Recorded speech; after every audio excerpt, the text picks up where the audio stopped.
Hello again. Quite a few false starts today, a bit later out than normal. Took my car down to drop it off at the MOT. Was going to start the walk from there. When I took it in to say here's the keys, etc, etc, I realised I didn't have my lower set of teeth in. I'd forgotten to put them in. So of course my tongue's sticking to in between two teeth at the front and I couldn't talk properly. I thought, oh blimey, so I went up, got changed, well, put my teeth in and changed my coat. But we're going now, Polly Steps direction. Okie dokie. Someone said in the comments that's the Elton John roundabout sign because it's still standing. Oh, I can hear a train but I can't see it. Never mind. Just missed the tail end of that one as well. Never mind. I think that pipe along there is, yeah, it's new because it's still got some tape on it. And they've taken all the scaffolding down that they were doing something at the top. Didn't bother to think to film the pillar that was damaged, but I assume it's obviously been done because they're all gone.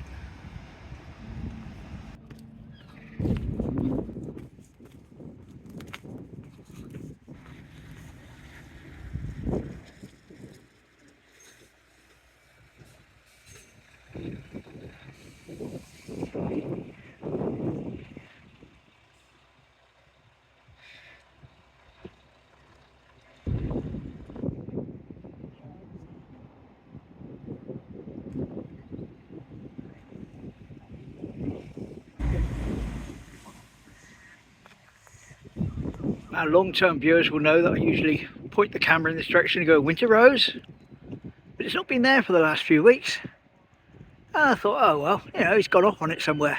Turns out, unfortunately, it's been sold due to health reasons. I heard that from his son yesterday, but that's okay. I always remember my time out on it, and if you search Raising the Sails on this channel, you'll see me having a trip out on the Winter Rose. Lovely.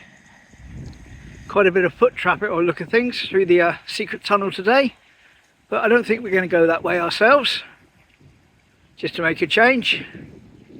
And there's the swans. Hello swans, always together, always in twos. Lovely.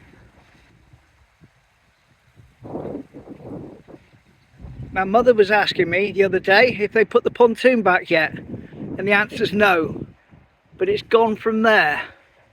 And on further investigation I find around the other side of the hut is the old entrance gate, along with lots of bits of wood, and so obviously it's not repairable, or they're not able to put it back as was. Never mind. Right, we're going to do a bit of mythtory, not history but mythtory and history together. Okay, so over there is a rugby club, rugby ground, and I've heard whispers a long time ago from someone who subscribes to the channel. He said, oh, did you know there's a prisoner of war camp over there? And I said, what? And he said, yeah, prisoner of war camp, it was Italians. I said, you sure?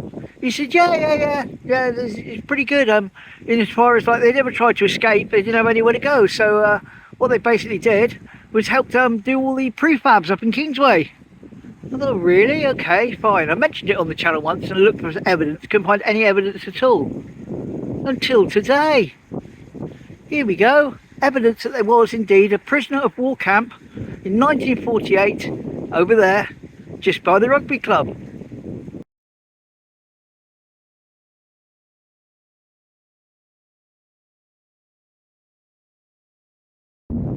So that's a myth confirmed. And that's the only reference to it I can find anywhere. But it does have Viv Wilson's name attached to it, so it's hardly going to be some figment of her imagination. She's a very well-known local historian. Anyway, I always say when I hear about something and I can follow it up, even if it's 2 years later, I'll follow it up, and I have. Prisoner of war camp.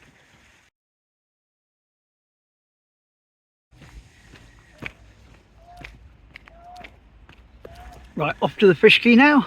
If I see any trains, of course they will be filmed. Oh yes. Unless they appear so quickly that I was just putting my phone away. Whee!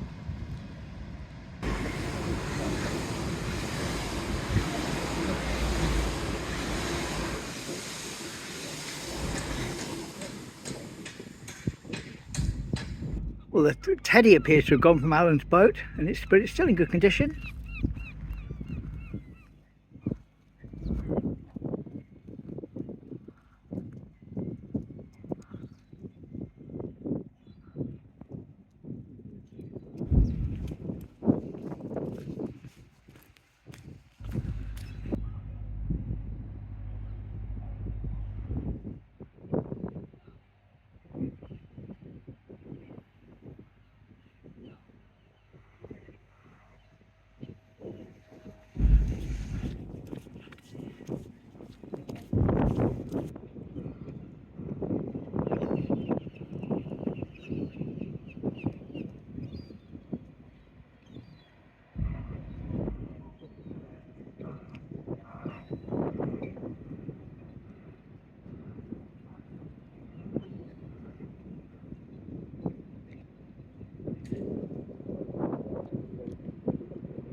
This little area here is normally blocked by tarpaulins.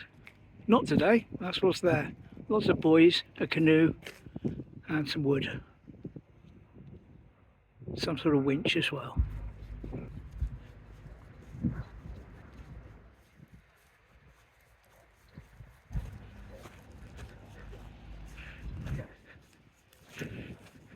I'm going to head up towards the point, but I'm taking the road. It's easier than walking on the beach.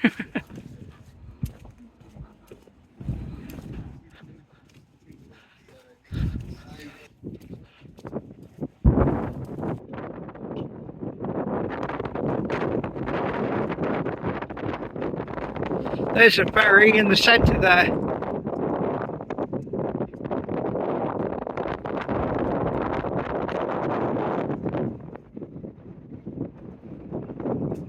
Windy here. A couple more of those video game characters that are appearing all around Teignmouth. These ones are on the toilets up at the point. That's a Pac-Man for definite, and I think that's a Mario character. Not sure, I wasn't a big Nintendo person.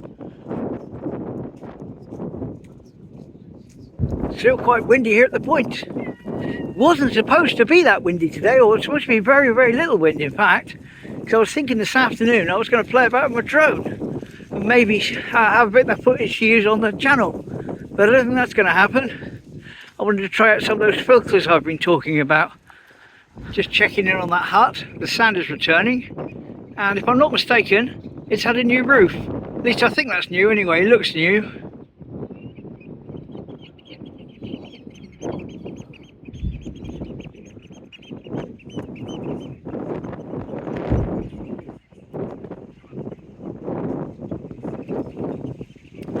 Beach coming. Why not?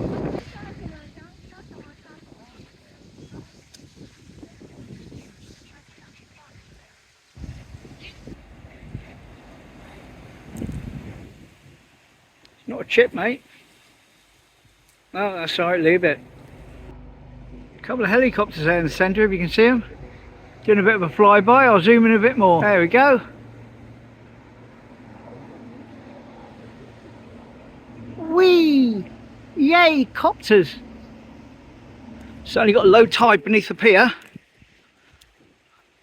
I see quite a lot of bent bars as well. We'll go down and have a look at that. Of course, ideally they should all be perfect crosses like that one. That one's got a piece missing down towards us, and that one there is pointing in the wrong direction. Some more pieces missing on that one. Don't want to get my feet wet, so I've got to be careful because I'm getting quite close to the water now. And the one behind as well, if you can see that. I don't know how well this is picking it up. Oh, and in the centre, there's a lot of bits missing there as well. There we are, that might be a bit of a better view of the one that's there that's missing and the one behind it that's missing now as well. And of course, an extremely happy seagull, oblivious to any damage that may or may not have been done to the pier, simply sat there wondering where this next chip is coming from.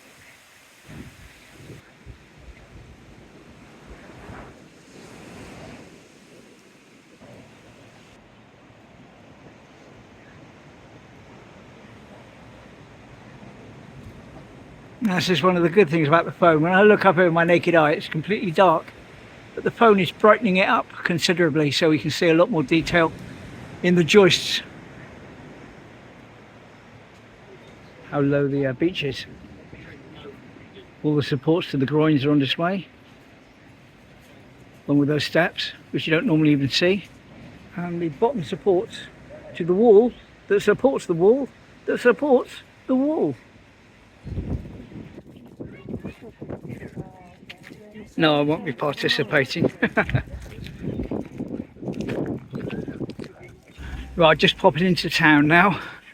A very small amount of shopping at the Co-op for Mum, and I mean small today, not a huge bag or anything.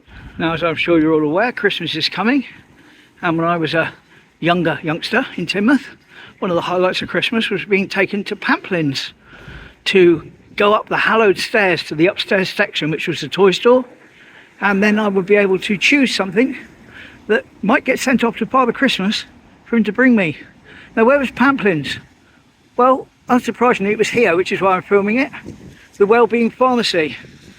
The entire ground floor was fancy goods and gifts, but you had this special staircase at the back to take you up to the first floor, and all the toys were up there, and that was absolutely fantastic. It was like an Aladdin's cave. It was a marvellous place.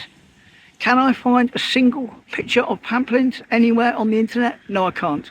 But believe it or not, remembering Mythtory, I think, was the people that did it. I'll quote it in the what's it. Here's a paper bag from Pamplins.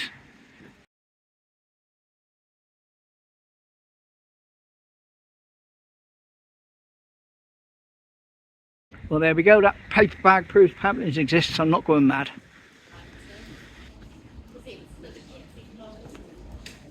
Christmas opening hours, Co-op. Well, I timed that quite well because the liquid sunshine is just starting to put in an appearance. So the hat has come out of the pocket and it's doing its job. Good timing to be heading home.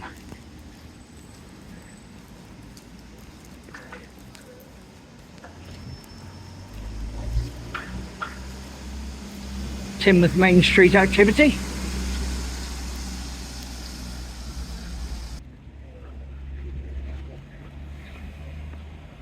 Surprised the anchor hasn't been Christmassly decorated yet. That's probably still to come, I expect. They do a damn good job with this anchor, whoever does it.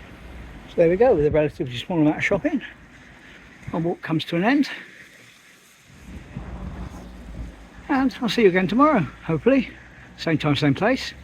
Thanks for watching, thanks for subscribing. Take care. Bye.